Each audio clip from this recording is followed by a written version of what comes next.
بسم الله والحمد لله والصلاة والسلام على خاتم الأنبياء والمرسلين نبينا محمد وعلى آله وصحبه أجمعين أما بعد Урматтуу мусулман бир тууганым, сиздер менен тахажжуд намазынын соогуна тете боло турган амалдар тууралуу сүйлөшөбүз.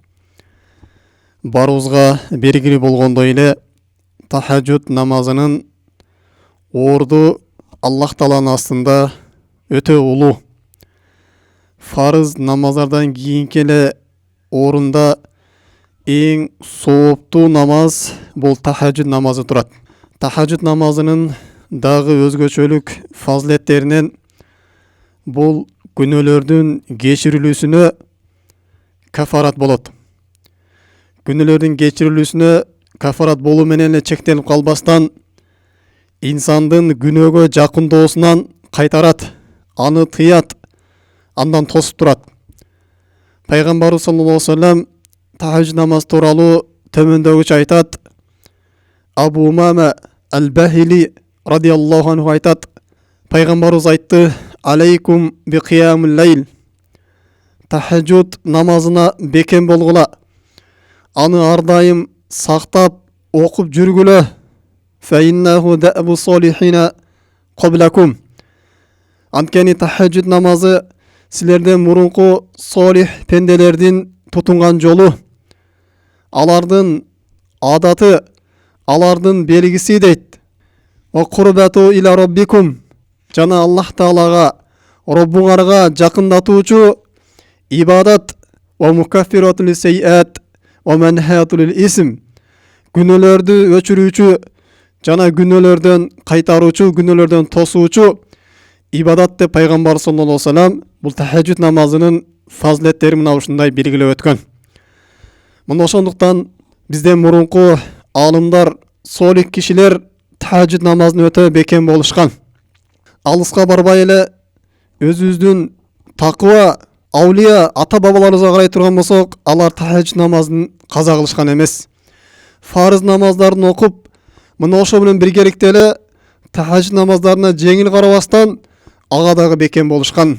Бирок бүгүнкү күндө урматтуу мусулман бир тууганым, биз түндөрүбүздү тахажжуд намаз менен, ибадат менен өткөрбөстөн көпчүлүк жаштарыбыз бул уйкусуздук менен, ар кандай оюн күлкү менен өткөрүп калышты. Ал тахажжуд намаз бул жакта турсун, түнү менен уктабастан эрте менен багымдат намазы болоюн деген учурда багымдатты окубай уктап калгандагы кездери болуп жатат. Бул болсо өтө өкүнүчтүү. Тоус ибн Кайсан рахимахуллаху таала ушундай эрте мененки убакта тахажжуд маалында бир киши тууралуу сурап калат. Ошондо ага жооп беришет: "Хуа наимун." Ал киши уктап атат дейт. Ошондо Тоус ибн Кайсан айтат: "Ма кунна ара анна ахадан янаму фи сахар." дейт. Биз буга чейин эч бир адамды тахажжуд намазында уктап атканын көргөн эмеспиз дейт.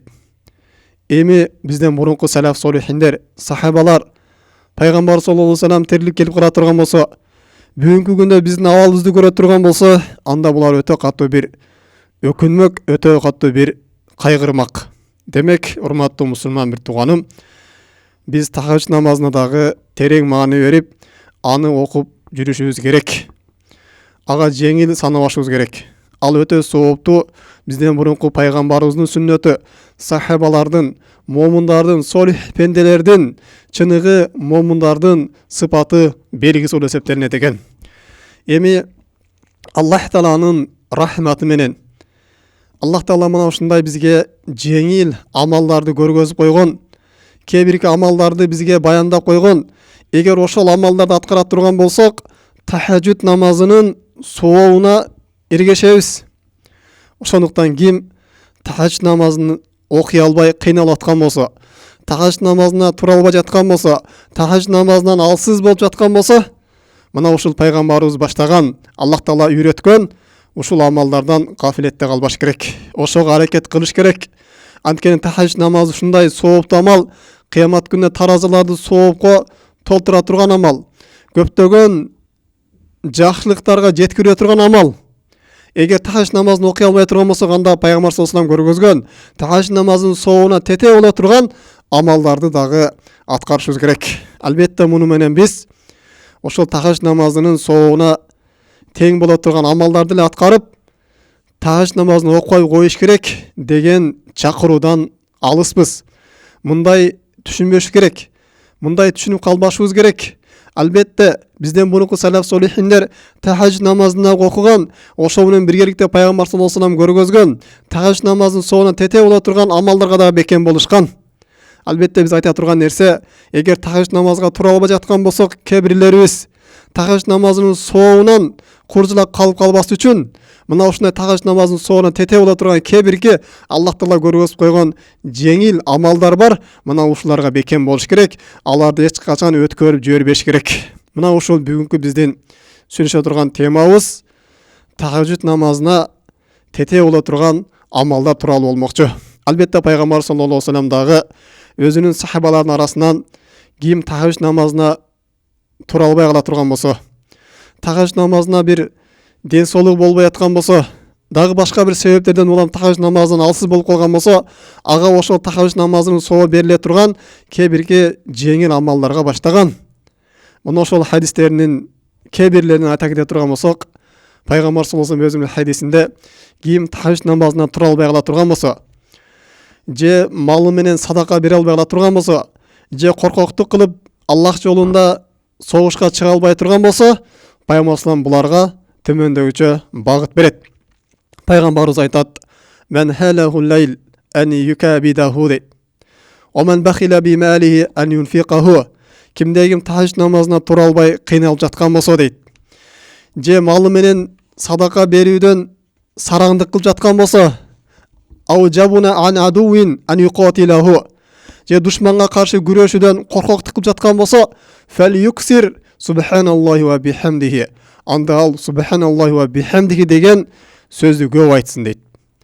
Бул сөз ушундай сөз, фа инна ахаб илаллахи азза ва жалла, Аллах Таалага ушундай сүйкүмдүү болгон сөз, мин жабали захабин юнфиқу фи сабилиллахи азза ва жалла, Аллах жолунда тоодой болгон алтынды садака бергенден дагы Аллах Таалага сүйкүмдүүрөөк болгон, Аллах Тааланын астында сооптураак болгон амал деп пайгамбар саллаллаху алейхи вассалам кимде ким тахажжудка тура албай аткан болсо, же садака бере албай аткан болсо, анда бул адамдар мына ушул сөздү көп айтсын дейт. Мына ушул сөз тахажжуд намазынын Аллах жолуна садака бергендин, Аллах жолуна жихад кылганын ордун басып кетет дейт. Жада калса Аллах жолунда тоодой алтынды садака кылгандан дагы сооптураак амал деп пайгамбар саллаллаху алейхи вассалам мына ушундай кээ бирки жеңил амалдарга бизди баштаган, жана сахабаларын дагы мына ушул нерсеге үйрөткөн. Эми урматтуу мусулман бир тууганым, келиңиздер катары менен тахажжуд намазынын ордун баса турган, анын соогуна жеткире турган пайгамбар саллаллаху алейхи вассаламдан келген хадистерге токтолуп өтөлү. Албетте бул хадистердин баары пайгамбар саллаллаху алейхи вассаламдан бизге атаган хадия болуп эсептелинет. Пайгамбарыбыздан белек болуп эсептелинет. Биз кыямат күндө көбүрөөк соопторго эргешип, таразада көбүрөөк соопторго ээ болуубузга себепкер болсун деп пайгамбар саллаллаху алейхи вассалам мына ушундай амалдарды бизге баштап берген. Биз мына ушул амалдарга дагы бекем боло турган болсок, албетте пайгамбар саллаллаху алейхи вассалам кылгандай сөзсүз түрдө тахажжудтун соогуна ээ болобуз. Мына ушул амалдардын эң биринчисине бүгүн токтолуп кете турган болсок, биринчи амал адау салатул айша вал фажр фил жамаа дейт. Куптан намазын жана багымдат намазын жамаат менен бирге окуштук. Ан Усман ибн Ауфан радиаллаху анху кала, Усман ибн Ауфан Аллахтан разы болсун айтат, кала Расулуллах саллаллаху алейхи вассалам, пайгамбар саллаллаху алейхи вассалам айтты: "Мен саллал ишаа фи жамаатин кана ка қияму нисфил лайлин." Ким куптан намазыны жамаат намазын биргеликте окуй турган болсо, ал түндүн жарым бөлүгүнө чейин тахажжуд намаз окуганга барабар дейт. ومن صلى العشاء والفجر في جماعة كان كقيام ليلة. Алем кимде ким құптан намазын бағымдат намазындағы жамаатмен біргелікте оқыған болса, анда бұл адам түні бойы тахажжуд намазы оқығанға барабар деп пайғамбар саллаллаху алейхи ва саллям құптан намазы менен жана бағымдат намазын жамаат менен біргелікте оқығанның соуын мына ушундай баяндап берип атат. Демек, урматтуу мусулман бир тууганым, биз бардык эле фарыз намаздарды жамаат менен өтөөгө аракет кылышыбыз керек. Анткени жамааттын фазилеттери аябай көп. Жамааттын окулган намаздын фазилеттери аябай көп. Мына ошол фазилеттеринен бири мына ушул. Ким багымдатты, куптанды жамааттын бирге окуган болсо, ал түндөсү тахажжуд намазы окуду деген соонун ээ болот атат. Эгерде сиз түндөсү тахажжуд намазы окубай деле уктап аткан болсоңуз, сиз тахажжуд намазы окуп атат дегендин соонун ала берет экенсиз. Мына ошондуктан пайгамбар саллаллаху алейхи ва саллям ушул ишке баштап атат. Жамаатта урматтуу бир тууганын береке бар.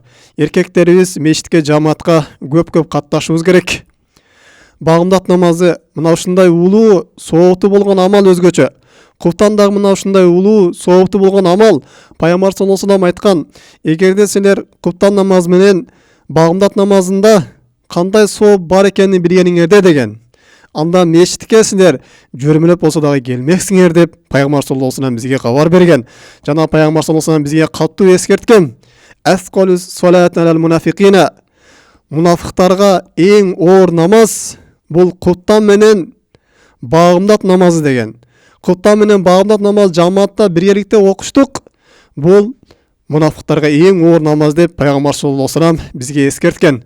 Мына ошондуктан урматтуу мусулман бир тууганым, жамаат намазына көп каттайлы, өзгөчө багымдат менен куптан намазын жамаат менен биргеликте окуйлу.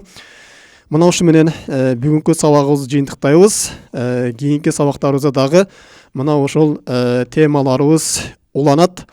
Тахажжуд намазынын сообуна тете амалдар деген темада. Субханак Аллахумма бихамдик, ашхаду ан ла илаха илля анта, астагфирука ва атубу илейк. Ассаламу алейкум рахматуллахи ва баракатуху.